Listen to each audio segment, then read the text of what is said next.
मोताळा येथून एक खळबळजनक घटना सध्या समोर येतेय।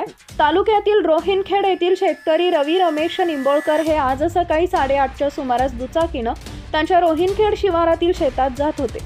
दरम्यान शेतात जात असताना अचानक त्यांच्या समोर बिबट्या आला आणि त्यानंतर जे काही घडलं ते ऐकून तुमच्याही अंगावर काटा येईल। नेमकं काय घडलं ते जाणून घेऊया। त्या अगोदर आपल्या चॅनलवर नवीन असाल तर चॅनलला सबस्क्राइब जरूर करा, जेणेकरून आमच्या अशाच प्रकारच्या अपडेट्स तुमच्यापर्यंत पोहोचत राहतील। सकाळी 8:30च्या सुमारास दुचाकीनं त्यांच्या रोहिणखेड शिवारातील शेतात जात होते। दरम्यान गट नंबर 241 मध्ये अचानक बिबट्यानं त्यांच्यावर हल्ला केला। या हल्ल्यात निंबोळकर यांचा दंड, मनगट व पायाला दुखापत झाली।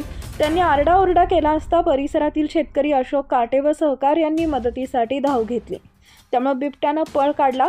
जखमी निंबोळकर यांच्यावर रोहिणखेड येथील डॉक्टर संजय इंगोले यांच्या रुग्णालयात प्रथमोपचार करून पुढील उपचारासाठी बुलढाणा जिल्हा सामान्य रुग्णालयात दाखल करण्यात आलं।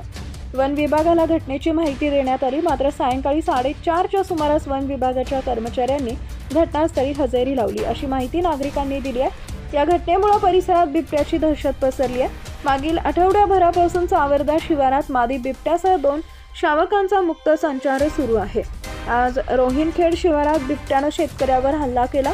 काही दिवसांपूर्वी नळकुंड, उबाळखेड, नाईकनगर व रोहिणखेड परिसरात बिबट्याचा धुमाकूळ सुरू होता। यावेळी बिबट्याच्या हल्ल्यात 4 शेतकरी जखमी झाले होते। आता पुन्हा या परिसरात बिबट्या उतरलाय। वन विभागानं त्याचा बंदोबस्त करण्याची मागणी शेतकऱ्यांमधून होतीये।